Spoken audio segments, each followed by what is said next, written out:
ನಮಸ್ಕಾರ, ಗಣೇಶ್ ಕಾರ್ ಅಂತ ಮಾತಾಡ್ತಿರೋದು. ನಮ್ಮ ಕ್ರಿಕ್ಟಾಕ್ಸ್ ಯೂಟ್ಯೂಬ್ ಚಾನಲ್ಗೆ ನಿಮ್ಗೆಲ್ರಿಗೂ ಸ್ವಾಗತ. ಮೂಡೇ ಇಲ್ಲ ನಂಗೆ ಮಾತಾಡಲಿಕ್ಕೆ, ಅಷ್ಟು ಬೇಜಾರಾಗಿದೆಯಪ್ಪ.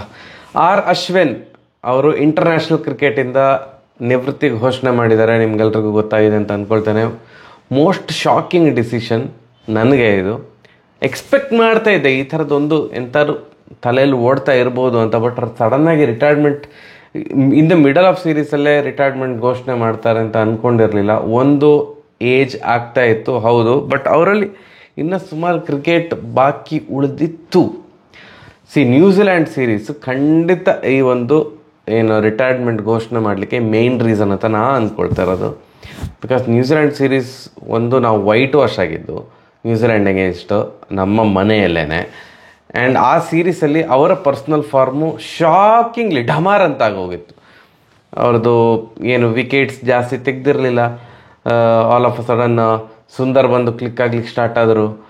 ಬ್ಯಾಟಿಂಗ್ ಕೂಡ ಕ್ಲಿಕ್ ಆಗಿರಲಿಲ್ಲ ಅಶ್ವಿನ್ ಅವ್ರದ್ದು. ಸೊ ಅದು ತುಂಬ ಒಂದು ದೊಡ್ಡ ಪರಿಣಾಮ ಬೀರ್ತು ಈ ಒಂದು ಡಿಸಿಷನ್ ತಗೊಳ್ಳೋಕ್ಕೆ ಅಂತ ನನಗೆ ಅನ್ನಿಸ್ತಾ ಇದೆ. ಆ್ಯಂಡ್ ಈವನ್ ಆಸ್ಟ್ರೇಲಿಯಾ ಸೀರೀಸ್ಗೆ ಸ್ಕ್ವಾಡ್ ಅನೌನ್ಸ್ ಆಯಿತು. 15 ಜನರ ಸ್ಕ್ವಾಡಲ್ಲಿ ಅವರಿದ್ದರು, ಅಶ್ವಿನ್ ಅವ್ರು ಇರ್ತಾರಂತೆಲ್ಲ ಅಂದ್ಕೊಂಡಿದ್ವಿ. ಅಶ್ವಿನ್ ಅವರು ಇದ್ದರು.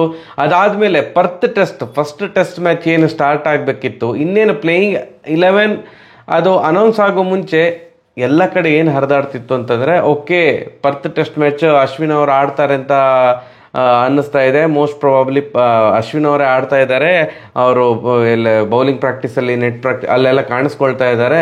Ashwin is ready to play for India ಎಂದು ಪರ್ತ್ ಟೆಸ್ಟ್ ಅಂತೆಲ್ಲ ಬರ್ತಾ ಇತ್ತು. ಆಲ್ ಆಫ್ ಅ ಸಡನ್ ಅವ್ರನ್ನ ಡ್ರಾಪ್ ಮಾಡಿ ಸುಂದರನ್ನು ಆಡಿಸಿದಾಗ ಹಿ ಡಿಸೈಡೆಡ್ ಅಂದರೆ ನಾನು ಪ್ರೈಮರಿ ಆಪ್ಷನ್ ಅಲ್ಲ ಅಂತಿದ್ರೆ ಐ ಡೋಂಟ್ ಥಿಂಕ್ ನಾನು ಮುಂದುವರಿಸ್ಬೇಕು ಅಂತ ಏನು ಅನ್ನಿಸ್ತಾ ಇಲ್ಲ ಅಂತ ಆ ಒಂದು ನಿರ್ಧಾರಕ್ಕೆ ಬಂದಿದ್ರು ಅಂತ ಅನಿಸ್ತದೆ. ಯಾಕಂತಂದರೆ ಆ್ಯಂಡ್ ಈವನ್ ರೋಹಿತ್ ಶರ್ಮಾ ಅವ್ರೀಗ ಪ್ರೆಸ್ ಕಾನ್ಫರೆನ್ಸ್ ನೋಡ್ತಾ ಇದ್ದೆ ನಾನು. ಅದರಲ್ಲಿ ಅವ್ರು ಹೇಳಿದರು, ಫಸ್ಟ್ ಟೆಸ್ಟ್ ಮ್ಯಾಚಿಗೆ ನಾನು ಇರಲಿಲ್ಲ, ಬಟ್ ನಾನು ಸೆಕೆಂಡ್ ಟೆಸ್ಟ್ ಮ್ಯಾಚಿಗೆ ಜಾಯ್ನ್ ಆಗೋ ಟೈಮ್ಗೆ ಅಶ್ವಿನ್ ಹ್ಯಾಡ್ ಟೋಲ್ಡ್ ಇಲ್ಲ ನಾನು ರಿಟೈರ್ಮೆಂಟ್ ತೊಗೊಳ್ತೇನೆ ಅಂತ. ಬಟ್ ನಾನು ಕನ್ವಿನ್ಸ್ ಮಾಡಿಸಿದೆ, at least pink ball test match ಆಡ್ಮಾರ್ರೆ, ಅದಾದಮೇಲೆ ಯು ಟೇಕ್ ಅ ಡಿಸಿಷನ್ ಅಂತ.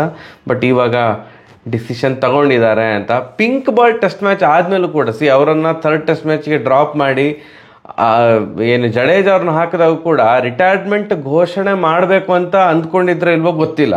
ಬಟ್ ಯಾವಾಗ ಈಗ ಈ ಟೆಸ್ಟ್ ಮ್ಯಾಚಲ್ಲಿ ಜಡೇಜಾ ಅವರು ಕ್ಲಿಕ್ ಆದರು as a batsman, so it was evident fourth test ಮ್ಯಾಚಿಗೆ ಜಡೇಜಾ ಅವರು ಇದ್ದೇ ಇರ್ತಾರೆ ಅಂತ. ಸೊ ಆವಾಗ ಅಂದ್ಕೊಂಡಿರ್ಬೋದು ಔಟ್ಸೈಡ್ ಇಂಡಿಯಾ ನನಗೆ ಇನ್ನೂ ಆಡಿಸೋದು ಡೌಟು, ನನಗೂ ವರ್ಷ ಆಗ್ತಾ ಬಂತು, ಬರೀ ಇಂಡಿಯಾದಲ್ಲಿ ಮಾತ್ರ ನನಗೆ ಆಡಲಿಕ್ಕೆ ಚಾನ್ಸ್ ಸಿಗ್ಬೋದು. ಆ್ಯಂಡ್ ನೆಕ್ಸ್ಟ್ ಇಯರ್ ಭಾರತದ ಟೆಸ್ಟ್ ಮ್ಯಾಚ್ ಇದೆ, ಬಟ್ ಅದು ಇಂಡಿಯಾದಲ್ಲಿ ಇಲ್ಲ.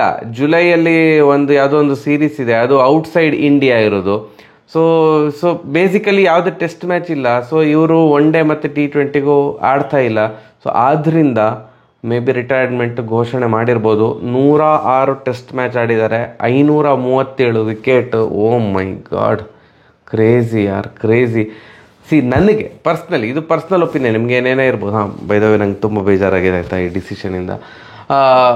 ನನಗೆ ಇವರು ಈ ಒಂದು ಲಾಸ್ಟ್ ಡಿಕೇಡ್ ಏನಿದೆಯಲ್ಲ ಅದರದ್ದು ಇಂಡಿಯಾಗೆ the greatest match winner test ಮ್ಯಾಚಲ್ಲಿ ಯಾರು ಅಂತಂದರೆ it is none other than Ashwin. Especially home ಕಂಡೀಷನಲ್ಲಿ ದ ಗ್ರೇಟೆಸ್ಟ್. ಕೆಲವರು ಕೊಹ್ಲಿ ಅಂತ ಹೇಳ್ಬೋದು, ಎಲ್ಲ ಹೇಳ್ಬೋದು. ನಂಗೆ ಕೊಹ್ಲಿಗಿಂತನೂ ಒಂದು ಪಟ್ಟು ಮೇಲೆ match winner in India in test match ಯಾರು ಅಂತಂದರೆ ಲಾಸ್ಟ್ ಒಂದು 10 ವರ್ಷದಲ್ಲಿ ಇಟ್ ಈಸ್ ಡೆಫಿನೆಟ್ಲಿ ಅಶ್ವಿನ್. ಭಯಂಕರ ಕಾಂಟ್ರಿಬ್ಯೂಷನ್. 106 ಟೆಸ್ಟ್ ಮ್ಯಾಚಲ್ಲಿ 537 ವಿಕೆಟು, 37 ಬಾರಿ 5 ವಿಕೆಟ್ಸ್ ಹಾಲ್ ತೊಗೊಂಡಿದ್ದಾರೆ. So it is the second highest. First Muttiah Muralitharan, great Muttiah Muralitharan 67 times 5 wickets haul ತೊಗೊಂಡಿರೋದು. ಸೆಕೆಂಡಲ್ಲಿರೋದು ಶೇನ್ ವಾರ್ನೆ ಹಾಗೂ ಅಶ್ವಿನ್, ಅವರಿಬ್ಬರು ಕೂಡ 37 ಬಾರಿ ತೊಗೊಂಡಿದ್ದಾರೆ. ಆ್ಯಂಡ್ 6 ಟೆಸ್ಟ್ ಮ್ಯಾಚ್ 100 ಹೊಡೆದಿದ್ದಾರೆ. ಅದರಲ್ಲಿ ಕೆಲವೊಂದು ಮ್ಯಾಚ್ ಐ ಥಿಂಕ್ 3-4 ಮ್ಯಾಚ್ ಏನೋ 100 ಕೂಡ ಹೊಡೆದಿದ್ದಾರೆ. ಅದೇ ಮ್ಯಾಚಲ್ಲಿ 5 ವಿಕೆಟ್ ಕೂಡ ತೊಗೊಂಡಿದ್ದಾರೆ ಸೇಮ್ ಇನ್ನಿಂಗ್ಸಲ್ಲಿ. ಸೊ ಆ ಥರ ಪರಿಪೂರ್ಣ ಆಲ್ರೌಂಡರ್, ಆ proper bowling allrounder, spin bowling allrounder ನಮ್ಮ ಇಂಡಿಯಾಗೆ ಸಿಕ್ಕಿರುವಂಥ ಅಶ್ವಿನ್ ರಿಟೈರ್ಮೆಂಟ್ ಘೋಷಣೆ ಮಾಡಿದ್ದು ಮೇ ಬಿ ಒಳ್ಳೆ ಒಂದು ಹೆಡ್ ಸ್ಪೇಸಲ್ಲಿ ಇದ್ದಾರೆ ಅಂತ ನಾನು ಅಂದ್ಕೊಳ್ತಾ ಇದ್ದೇನೆ. ಅವರು ಬಯಸಿದಂತಹ ಫ್ರ್ಯಾಂಚೈಸಿಗೆ ಅವರು ಸೇಲ್ ಆದರು IPL ಆಕ್ಷನಲ್ಲಿ. ಚೆನ್ನೈಗೆ ವಾಪಸ್ ಸೇಲ್ ಆದರು, ಅವರ ಹೋಮ್ ಟೀಮ್ ಬೇಸಿಕಲಿ ಅಲ್ಲಿ ಸೇಲ್ ಆದರು. ಆ್ಯಂಡ್ ಇಲ್ಲೂ ಕೂಡ ಅನಿಸಿತಾ ಅಂತ ಓಕೆ, ನನ್ನ ಕಪಿಲ್ ದೇವ್ ಅವರ ಏನು ಅನಿಲ್ ಕುಂಬ್ಳೆ ಅವರ ರೆಕಾರ್ಡ್ ಬೀಟ್ ಮಾಡೋದು ಭಾರಿ ಕಷ್ಟ ಅಂತ. ಅವರು 616 ವಿಕೆಟ್ ತೆಗೆದಿದ್ದಾರೆ ಟೆಸ್ಟ್ ಮ್ಯಾಚಲ್ಲಿ.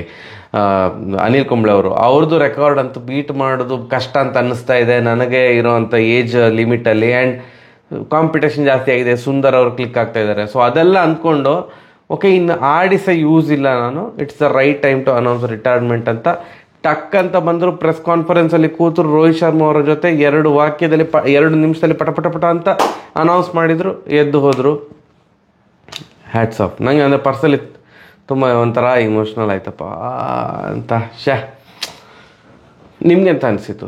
ಅಂದರೆ ಇದು ಬ್ಯಾಟ್ಸ್ಮನ್ ಹೊತ್ತು ಮೆರೆಸುವಂತಹ ನಮ್ಮ ದೇಶ. ಸೊ ಜಾಸ್ತಿ ಇಮೋಷ್ನಲಲ್ಲಿ ಯಾರು ಆಗೋದಿಲ್ಲ, ಬೌಲರ್ಸ್ ಎಲ್ಲ ರಿಟೈರ್ಮೆಂಟ್ ಘೋಷಣೆ ಮಾಡಿದರೆ. ಬಟ್ ನನಗಂತೂ ತುಂಬ ಬೇಜಾರಾಯಿತು. ನಂಗೆ ಸಿಕ್ಕಾಪಟ್ಟೆ ಇಷ್ಟ, ಭಯಂಕರ ಬ್ರೈನಿ, ಒಳ್ಳೆ ಆಫ್ ಸ್ಪಿನ್ನರು. ಅವರಿಗೆ ಯಾವ ಕ್ಷಣದಲ್ಲಿ ಯಾವ ಥರ ಬಾಲ್ ಹಾಕಬೇಕು ಅನ್ನುವಂಥ ಒಂದು ಚಾಕಚಕ್ಯತೆ ಅಂತ ಹೇಳ್ತಾರಲ್ಲ, ಆ ಥರ ಇರುವಂಥ ಆಟಗಾರ. ಭಯಂಕರ ಏನು ಹೇಳೋದು, ಲೆಗಸಿಯನ್ನು ಬಿಟ್ಟು ಹೋಗ್ತಾ ಇದ್ದಾರೆ. ಭಾರಿ ಕಷ್ಟ ಇದೆಯಪ್ಪ, ಅವರ ಪ್ಲೇಸ್ ತುಂಬೋದು ಈಸಿ ಅಲ್ಲ. ಐ ಹೋಪ್ ಸುಂದರ್ ಆ ಪ್ಲೇಸನ್ನು ತುಂಬಲಿಕ್ಕೆ ಟ್ರೈ ಮಾಡ್ತಾರೆ ಅಂತ ಅಂದ್ಕೊಂಡಿದ್ದೇನೆ. ಬಟ್ ತುಂಬ ಕಷ್ಟ ಇದೆ, ಅವರ ಸ್ಥಾನವನ್ನು ತಂಡದಲ್ಲಿ ನಿಭಾಯಿಸೋದು ಇದೆಯಲ್ಲ, ಭಾರಿ ಕಷ್ಟ ಇದೆ. ಐ ಹೋಪ್ ಇನ್ ಫ್ಯೂಚರ್ ಭಾರತಕ್ಕೆ ಅಟ್ಲೀಸ್ಟ್ ಬೌಲಿಂಗ್ ಕೋಚ್ ಆಗಿ ಆದರೂ ಅಶ್ವಿನ್ ಅವರು ಬರಲಿ ಅಂತ ನಾನು ಆಸೆ ಪಡ್ತಾ ಇದ್ದೇನೆ. ಮೇಯ್ನ್ ಹೆಡ್ ಕೋಚ್ ಆಗಿ ಬಂದರೆ ತುಂಬ ಖುಷಿ, ಅಟ್ಲೀಸ್ಟ್ ಬೌಲಿಂಗ್ ಕೋಚ್ ಆಗಿ ಬರಲಿ ಅನ್ನೋದು ನನ್ನ ಆಸೆ. So thank you so much Ashwin ಅವರೇ, ಥ್ಯಾಂಕ್ ಯು. ನಾವು ಇಷ್ಟು ಮಾತ್ರ ಹೇಳಲಿಕ್ಕೆ ಸಾಧ್ಯ. Thank you so much.